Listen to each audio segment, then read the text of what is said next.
Do you dream of a job where you can travel the country and help horses? I think you're going to like this episode. We're going to talk with Ashley Starrett, and she is part of the COWGIRL 30 Under 30 program. And in this podcast, we go beyond the saddle as we explore professional careers across the equine industry. I'm your host, Katie Kleinbelt. Let's tack up and head out.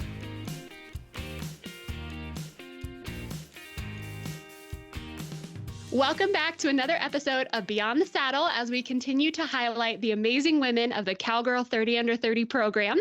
Today, I have Ashley Starrett with me here today, and I'm super excited because she has a very in-depth equine industry background and career that you guys are going to love. So without further ado, Ashley, thank you so much for coming on the show. Thank you, Kitty, for having me. I'm excited. Absolutely. I can't wait until we get to see each other and meet in person for COWGIRL 30 Under 30, but this will be fun to sort of get into it and understand your background and your career. So can you please tell us, what do you do and how did you get there? Yeah, so I'm a horse dentist, and I consider myself like a real life tooth fairy, but for horses. And I grew up in an ag family. Both sides of my family were very involved in agriculture. And I originally thought I was going to be a human dentist. So I had started working at a dental office in my hometown when I was 16. And I had rode equestrian for this dentist, like always took lessons out there. And we'd always talked about equine dentistry. And I always thought, okay, like I'll go do that after I go to human dental school. And even like wrote it on paper that was something I was going to do, go get licensed to be an equine dentist. And then I, after graduating high school, I went to college and like was pursuing human dentistry, got into a program in Kansas City, and then just had a really, really cool God moment where like, kind of a low point in my life, but also like a turning point where God was like, okay, like this is not as specific. This isn't the type of dentistry I'm going to use you at or specifically use you at. I'm going to fine tune that and use you more in something that utilizes some of your gifts and talents and brings you back to that ag background. And so that was kind of the fine tuning of dentistry. And like in a span of 4 months, I'd met the owner of the dental school here in Texas, Equine Dental School, and started kind of pursuing that. I didn't even know if it was going to work. I didn't know if I was gritty enough, if I was strong enough. And so I went to the first school in Canyon, Texas, and was still just really skeptical. I liked that, like, the dentistry was very familiar. The anatomy was very familiar. The terminology was all there. It was an overlap with human dentistry, but then kind of just started feeling it out. And I knew I was going to pursue a doctorate either way. So I didn't know like how that path was going to work, but I just kept pursuing it and learning and letting it kind of develop. And then, now I'm 5 years in and have a really nice practice. And it's funny how, a turning point, like saying no to human dental school got me to here and to remind me of my roots and what I'm good at and what matters to me when choosing a career path. Oh my goodness. I just can't even believe that is so amazing that like you really felt God talking to you saying, hey, you have these skills, but I'm going to fine tune the way you're going to use them. Hang on, sister. That's so cool. Yeah, it was crazy. And it took a lot of really, really close mentors and going back on paper and rereading things that, had inspired me to get to that point, because I was devastated. I was like, I spent 7 years investing in human dentistry and just building this resume that was full of dental mission work and community service hours in all kinds of dental offices all over the Midwest. And then I'm like, what? Like, why are we now switching gears and doing horses?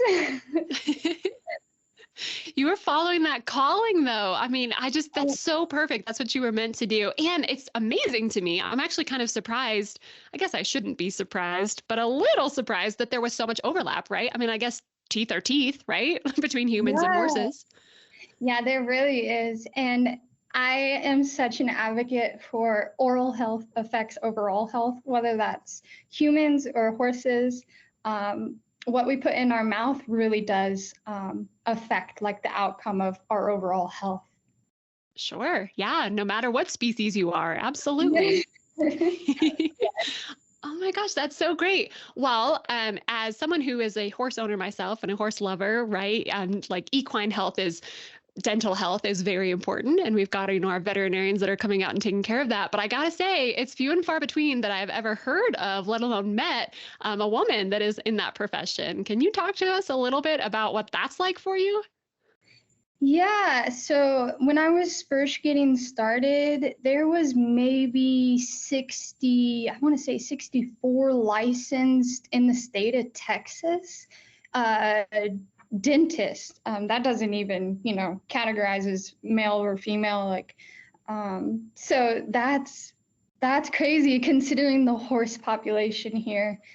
There is such a need, and I think that's what really drew me in as a woman and really wanting to like impact an industry and find a little niche where yeah like I really could be good at that. And some of the things that made me want to pursue it more was just the artsy side behind dentistry and how creative and artsy and like having small hands, like I really could get in there and do a really good job and make a mouth fit really good because I had like an artsy eye for things. And then also because being a woman, like I didn't want to have like a 9 to 5 job. And that was a big reason why I went from human to horses too, was just wanting a career that really could set me up to work when I want and where I want and be home in time to like pick up kids from school once I'm a mom and to really just cater to that lifestyle I was wanting. And I guess probably the biggest selling point of my business now is the luxury to go and fly to clients. So I fly about twice a month right now. And that's something I'm good at, one of those gifts that I travel really well and I can fly in, fly out and meet a need and spend time with those clients and serve them in their homes, at their barns. And the horses are the mediator. That's the common entrance for both of us. But is getting to serve them because they love their animals and this is the care that I provide. Oh my gosh. Okay. Yeah. Let's dissect this a little bit. I had no idea that you would be able to just get on an airplane and go travel. Let's talk about your practice. Like, what does your practice look like now? And now that I know that you can get on an airplane, like, do you travel with your tools? Like, how does that even work? Yeah. So that's kind of a big selling point for my business. And a lot of my clients like that they can just fly me in. I'm with them the same weekend every year. I can about tell you in a year's advance, I know like what months I'm in, what states. And so that's kind of how I schedule clients. And there's places I go 6 months, there's places I go a year, there's places I go every year and a half. And so scheduling wise, I look at a calendar, gosh, so many times a day trying to figure out how can I get to where I need to be, but also right now be at school. And yeah, that kind of each Wow. month is a little bit different, but I know enough in advance, like, hey, I'm going to be in Missouri in April and May and November. And then Texas are March and October. So I kind of like group my clients that way based on where they're located. Sure. Yeah, that makes total sense. Oh my goodness. And what an advantage that you have to be able to do that and plan that out and be there when they need you, but also to like be across the country. How did you develop these relationships, all of these different places? Oh gosh, I would say that kind of started because through college and in part of my master's, I was working for Ram Rodeo and running the Polaris line for 100X marketing. And I started to develop relationships, and I would take my tools with me, and I would do horses, at all these rodeos, and just really started to build a clientele on the road. And then a lot of it kind of developed more into word of mouth, and kind of coming from an ag background, knowing a lot of people in the horse world. And then, yeah, just picking up the phone and calling people. When I was first getting started, I'd call 10 people, just, hey, do you have any horses you want looked at? It's free to check. I can come out and take a look. So just really starting to dig in and to find clients that wanted to make sure that their horses were taken good care of, and that their horses were cleaned up every year, and developing those relationships. Now it's like family. A lot of my clients, and we spend a lot of time together. You have really cool conversations. You get to go to dinner together. You see their kids grow up. So yeah, I really have an awesome group of clients, and I look forward to spending time with them, and they feel like family to me now. Oh my gosh, I'm sure that they do. What a special place to be, and what a, spectacular service you provide, but clearly you care. Like, I can feel just in the way you're talking about how much you genuinely care about not only your clients, but their horses. Yeah, I think that kind of came with coming more on the research side of things, and really diving deep into nutrition. And I've done previous work in digestion studies, and just really knowing that I can set up a mouth really well to make sure it reaches that full digestion potential, and that it can break down its nutrients on the tables of the mouths really well, and that I can guarantee in 6 to 8 weeks you're going to be either reaching those goals of putting weight on, or getting a more fit horse. And so I think that came with just the experience and seeing the results in the lab, and being confident in knowing that, like, the dentistry works. It's just making people a believer of it, and letting them see the results after doing routine care. I like what you said earlier too about like the artistry of it. And to be honest, I had never considered equine dental care to be a form of art until I hear you talk about it, and to hear Yeah. you explain it. It is an art, and it is a science that you have wrapped up together into your passion. Yeah, so we laugh all the time in our industry that, I mean, the dentistry part's the easy part. You can perfect it, you can put your style on it. I can follow some other dentist's work and know exactly who it is because of how they approach the mouth, or, little detail work that they're putting on the corners of the teeth or the bit seats, or I can look in there and about know whose work I'm following, or recognize my own work. That's even more fun. I had one in December. It was a horse I hadn't seen in about 2 years in Hawaii. And I go, oh my gosh, this looks like my work. And I'm laughing. The lady had bought the horse from a previous client, and I'd done it 2 years ago. And it makes you really proud to know that's your work, and you can recognize it. And yeah, so the artistry, the art stuff, yeah, that's just kind of your style and stuff. I mean, everybody approaches the mouth the same way, but then the detail works. Yeah, you can tell each other apart from the detail work behind it. Rewind just a moment. Did you say Hawaii? Do you work on horses in Hawaii? Oh, did I slide that in there? I fly there too. Yeah. Oh man. Oh my goodness. Yeah, yeah. I fortunate, kind of in between.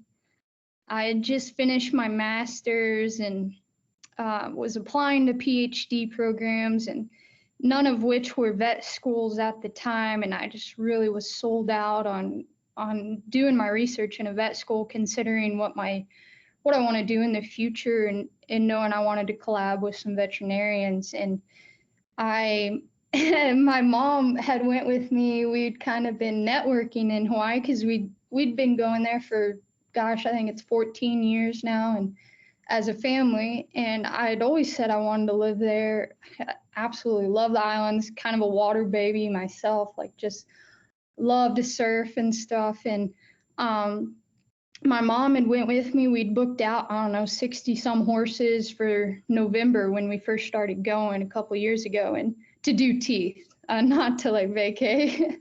And my mom, like during the time that we were there and working, she's like, I really think you make your practice work here. Like if you wanted to move here and kind of that waiting season of getting into a PhD, why don't you just come live here? You've always talked about it. You've always wanted to do it. You can make a living doing it. It was pretty, I guess, obvious that I could do it. I could make it work. And for my mom to say, hey, you should go, you should do that, and that they were okay with that and going to support that. That was really cool. And so, yeah, I got to live there 10 months. It was a fast 10 months, but I just really built a clientele, getting to know the locals and hanging out with the locals and seeing what the needs were in the island. So I would fly, weekly would just be inner island stuff. You can catch a little 35-minute plane between islands or an hour, like super short flights, fly in same day, take care of some and then fly home that night. And so that's what I was doing, and still just kind of waiting on that season for when I would get to do a doctorate. And I also knew like COVID had happened and they'd kind of closed some of the funding for research. And so I was just praying for like the right timing, the right faculty, the right mentorship for me to kind of slide into a position like that. And in the meantime, I was just having a heyday, like floating horses and living in Hawaii and getting to serve people really well and perfect my art of dentistry.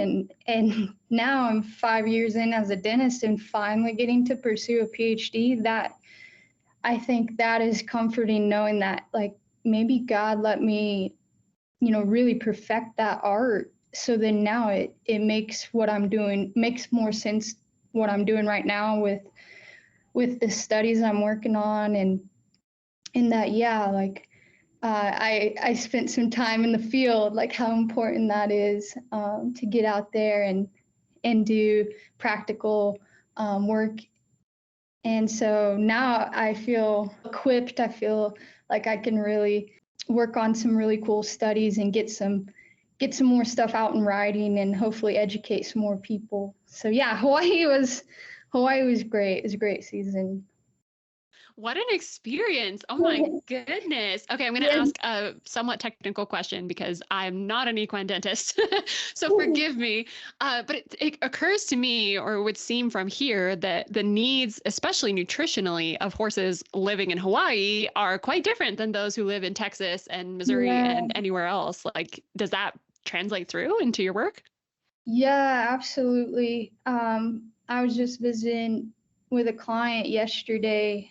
Hawaii, like now since I'm in school, those clients are all in December. So I was just with them for the month of December. And one of them called me yesterday and said, hey, like this is what I got. Like, so I was fortunate, like could refer them to a vet who's actually from the same school here that I'm at, that's also working on the island. But the need I think that we see the most there is certain areas are really dry right now, and having good access to turnout is sometimes a challenge.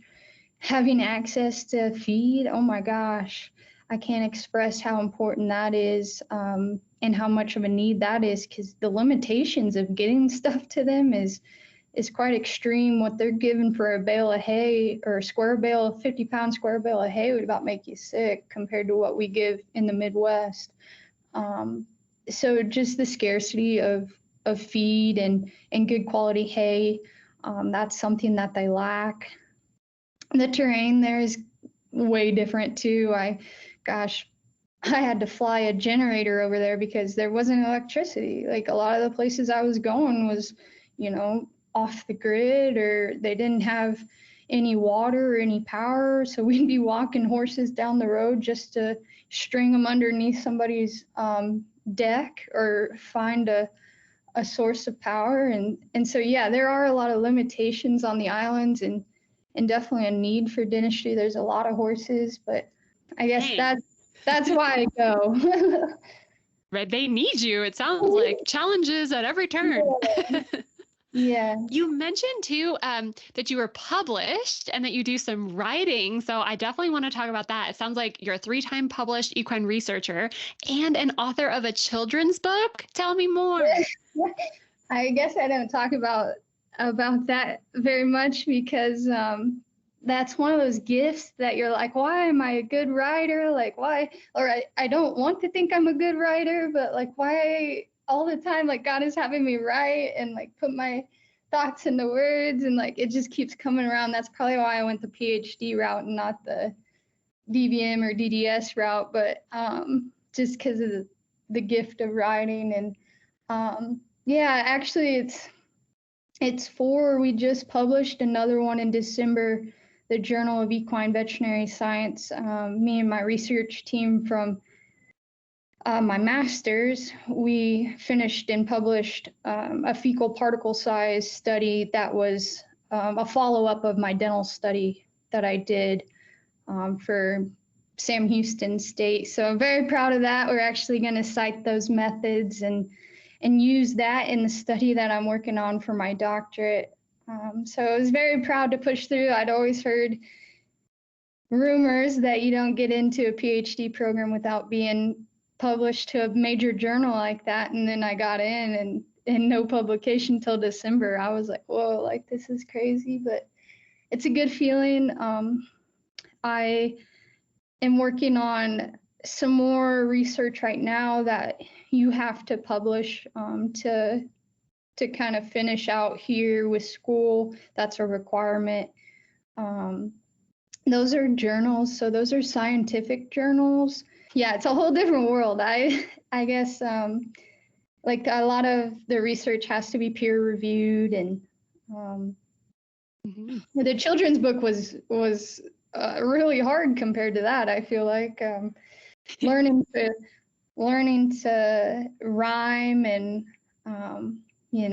put phrases together and stuff, that was such a challenge for me compared to the research, writing scientifically and stuff. That's a whole different world. So yeah, it's been a good challenge, but also like kind of reaching back and grabbing some gifts that I know that I'm good at, but they are challenging. Wow, I can't even imagine putting on those two different hats, writing on the research side and writing a children's book.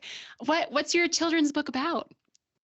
So it's called A Tale of the Horse-Toothed Fairy, and oh my gosh, of course it is. So cute. Yeah, it's all the places that the tooth fairy goes to provide dentistry for people, and every page talks about some place that I've done teeth, which is really cool to think and look back on some. I've done teeth in some really crazy places, so that talks about that, and also the importance of taking care of your horse and educating others on the importance of dentistry, and also sharing a little bit about careers in the equine field. So you can find it at Amazon. You can find it at Rusty's Remuda. That's the gal that I had help co-write that, and they market it for me. Her name's Mary Fitchner, and her daughter Rosalind did the illustrations. I couldn't be more happy with how it turned out, and happy that they are carrying it for me and taking it to shows and selling it. So super proud of that. That was kind of my project after finishing my master's and needing something to devote my attention to, and coming off of a workload like that, like you feel like you can conquer the world, and that was a project I needed to kill some energy on. So I was very pleased with how it turned out. I cannot wait to go find it and see it. I'm gonna buy it for my nieces and read it to them. I can't wait. I can bring you some to when we meet in Fort Worth, because I carry a box in my car. Oh my gosh. I was literally just thinking, how fun would that be for all of the Cowgirl 30 under 30 gals to get a copy to support What? you and like celebrate how fun that is? Because everybody's got, kids in their life. And if not, like they're going to someday. And how fun would it be to have that book? You should bring it. Yeah, that would be so cool. I will have it. I don't go anywhere without books in my car. So Oh, I love it. Oh my gosh. Well, I yeah. also want to talk about like professional development. And I think it's so important in the equine space. Like we as women are sort of paving and shaping the world of what it means to be, an equine leadership and business. And I love this quote, this topic that you put down and you said, being a doer means that you have to do the things. So living out those dreams that you write down. And I think you've talked a lot about so many of the ways that you've done that already. I mean, you're just amazing. You're, 27 years old and you've done so many things and gone so many places. But can you just talk about like what that means to you? Like how do you manifest doing the things that you dream about? Yeah, I grew up kind of knowing that if there's something you wanted to do, you put it on paper, you're more likely to do it. And so I'd always kept just a running bucket list, to-do list, and I'd add things. And every now and then I still get out that list and I put dates by it. One of my mentors is like, let's start dating stuff. Let's start tracking when God's answering those prayers. And the doer part, man, I can't express how important it is to start talking about it and start telling people what you want to do, because the first time you tell somebody what you want to do, there is nothing more loving than in seeing somebody say, hey, what you want to do, where you going, how can I help? And you start talking about the things that you want to do and they're like, yeah, let's make that happen. Hey, I know so and so, like I can help. You need somewhere to stay, or we can help get you there. Like that was a game changer for my career and for all the places I've gotten to go. And making those things happen was just talking about it and really instilling it into my life that like I'm a dreamer, so I can dream up some pretty crazy stuff. And once I start sharing that and talking about it and putting it before my mentors and asking advice, and that's when things really start to move and shake. And I don't share this very much anymore, but during COVID, I did a house tour, and a lot of those people on the house tour really helped. Or the way they spoke love to me the most was like, hey, like, how can we help? What are you doing? Like, where are you going? What you want to do? And to me, that spoke more love than anything when I started saying, okay, this is what I want to do. This is where I want to go. This is what I'm thinking. Or, hey, what do you think of this? And that's when things really started to happen. And nothing big, like small things, just to meet those big goals or to get you down the road where you want to go. So just the importance of writing it down, but also then sharing those things that you want to do. That's how you achieve goals, and that's how you also incorporate bringing other people alongside and letting them be a part of your story and a part of your ministry. And because you always you don't want to limit yourself. You want to allow others in and to be a part of something really good. So yeah. Oh my gosh, I love that you've taken it the next step, right? Like, I think a lot of us might keep those lists of like, man, these dreams, this bucket list, like whatever you want to call it, but taking it that next step of inviting people to the conversation, talking about it, right? Getting yourself excited about it, like, and maybe hearing it out loud will inspire you to think of it in a different way. I think that's so important to take that next step. And I'm so glad that you came on to like talk about it, because you are the manifestation of that. Like, look where it's taken you already, just by talking about it, believing in it, doing it, writing it down, and like taking the next step.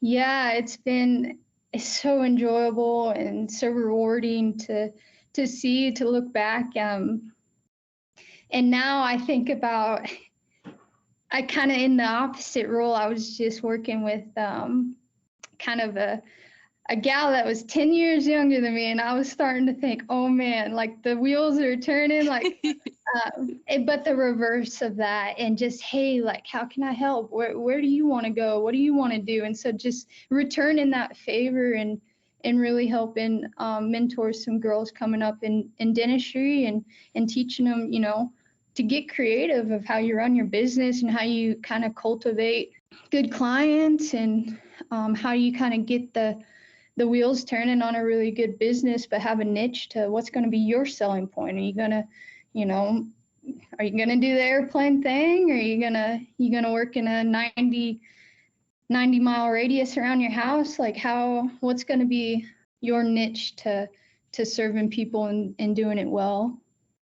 Yeah. How do you differentiate? I love that you're already thinking about the next generation and how you can have these conversations and help them, get a leg up. I mean, I think that's something really powerful about women in our industry is that we are so aware. And I have just found this over and over that we are there to give each other that help and that advice and that open door. And it is amazing if you're willing to look for it, because people like Ashley are out there doing it already, and you're already so young and you're already looking to that next generation. That's just gives me goosebumps. Yeah, I think there's been a lot of people that have done that for me. So why wouldn't I return the favor and invest in the youth? And I'm a firm believer in, doing things at a young age and doing big things at a young age. Like, you don't have to be all figured out or all educated out. Like, you can start doing things while you're young, and we need a lot more of those kind of people that get the ball rolling when they're younger and inspired and dreaming for sure. Yes, dreaming those dreams. Well, Yeah. I mean, the younger generation's so important, but even just your peers. I'm so excited for our Cowgirl 30 under 30 group to get together, because in my experience so far, in these super wonderful conversations I've been blessed to have, is that we're all here to hear each other's stories and cheer each other on, and just, make space, open that door for those conversations. Let's talk about our dreams. Let's talk about our visions for the industry, and how can we come together as like this little unit, to kind of support that vision going forward. Absolutely. I am such a big cheerleader I've got some amazing friends doing, just equally as cool stuff, and I'm 100% behind them and support them. Whether I get to see them once or twice a year, I'm always talking about them, always sharing what they're doing, and I fully support that. Ashley, thank you so much for coming on and sharing your story with us, talking to us about your career. The horses that you work with are very lucky to have you in their sphere, and I just can't wait to meet you. Oh, I'm excited. It's going to be so much fun. We have a lot of celebrating to do for sure. Yes, so much celebrating to just toast where we've come and where we're headed. That's exciting. I can't wait. Oh, thank you so much for having me.